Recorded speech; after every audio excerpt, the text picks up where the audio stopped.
Nous quittons le Tchad pour la Côte d'Ivoire. Vous remarquerez que la Côte d'Ivoire va véritablement rythmer encore une fois ce programme parce que les activités politiques s'enfleuvent. La salle de conférence de l'état-major général des armées a abrité pour sa rentrée judiciaire et prestation de serment et magistrats, des juges et greffiers militaires. Cette cérémonie a été présidée par le ministre d'État, ministre de la Défense de Côte d'Ivoire, M.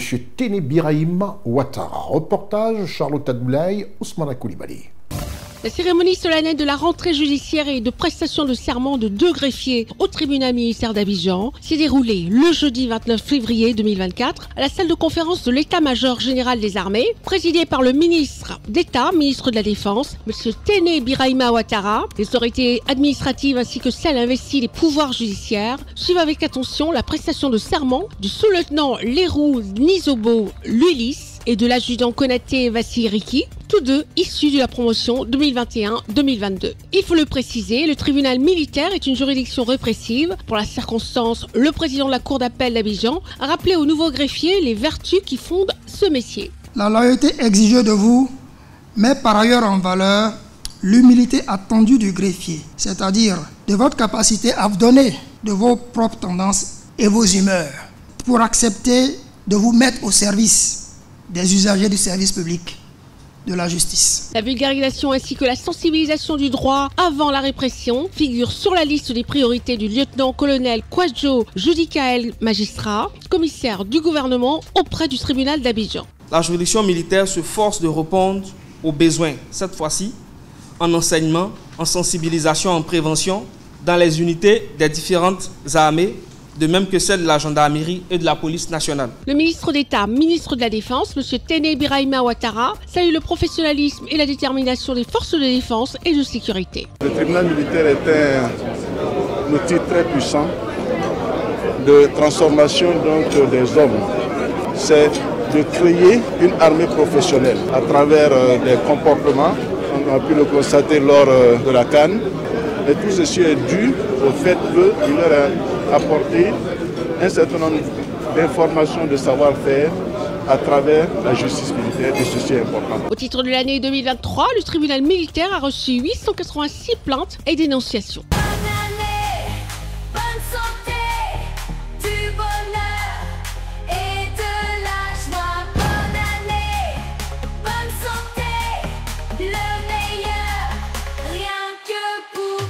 Restons toujours en Côte d'Ivoire. S'il est bien vrai que pendant des décennies, on a été habitué à beaucoup de discours, il faudrait qu'on essaye de s'y faire désormais avec un leader, un chef d'État qui parle peu et surtout pose des actes. Et nous allons aborder un autre sujet en Côte d'Ivoire qui a vu la visite du président de la République du Ghana en Côte d'Ivoire. La raison, les 2 chefs d'État ghanéens et ivoiriens se sont retrouvés au palais présidentiel de la République de Côte d'Ivoire pour un sommet des chefs d'État pour impulser une nouvelle coopération entre les 2 pays.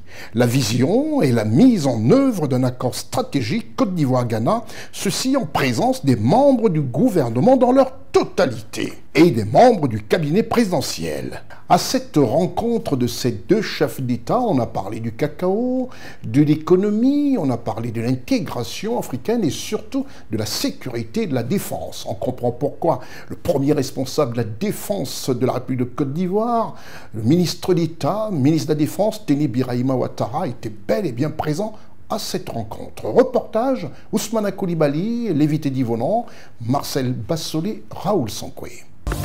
Le vendredi 11 octobre 2024, son Excellence Alassane Ouattara, président de la République de Côte d'Ivoire, a accueilli le chef de l'État ghanéen, son Excellence Nana Addo Dankwa Akufo-Addo, au palais de la présidence de la République de Côte d'Ivoire à Abidjan. Les 2 chefs d'État ont co-présidé la première conférence au sommet de l'accord de partenariat stratégique Côte d'Ivoire-Ghana. Cette cérémonie a enregistré la présence du vice-président et du premier ministre ivoirien, M. Tiemoko Méliet Koné et Robert Begré Mambé, ainsi que des membres de gouvernement et des experts des 2 pays. Il convient de souligner que la tenue de la première session de cet accord, signé à Accra le 17 octobre 2017, démontre l'excellence des relations d'amitié et de coopération que les 2 pays entretiennent depuis longtemps. La signature d'un accord de partenariat stratégique, au-delà des liens séculaires et des idéaux que nous partageons, répond au besoin de mettre en exergue notre volonté commune de renforcer la coopération entre le Ghana et la Côte d'Ivoire. Plus précisément, l'accord de partenariat stratégique entre nos deux pays a pour ambition de raffermir et d'harmoniser nos politiques et initiatives d'intérêt commun dans divers domaines, notamment la défense et la sécurité, l'économie du cacao, l'environnement, l'exploitation minière et les politiques économiques. Tout ceci dans un contexte mondial caractérisé par des défis variés, tels que des crises et des conflits de toutes sortes, des menaces terroristes transfrontalières, la contrebande des produits agricoles et leur paillage inégal. Ce rendez-vous favorisera l'harmonisation des politiques d'intérêt commun. Ces défis et menaces nous interpellent et exigent de nous une grande mutualisation de nos efforts.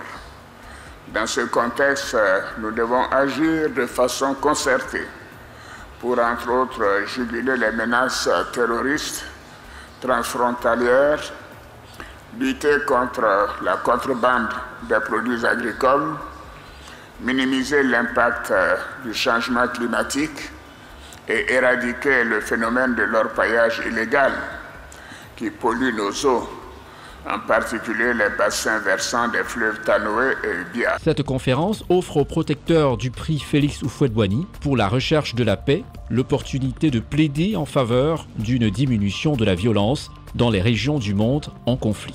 Ces conflits, avec leur lot de souffrances et d'urgence humanitaire, constituent des sources de graves préoccupations. Son Excellence Nana Addo Dankwa Akufo-Addo, chef de l'État ghanéen, a profité de cette occasion pour faire ses adieux aux institutions ivoiriennes.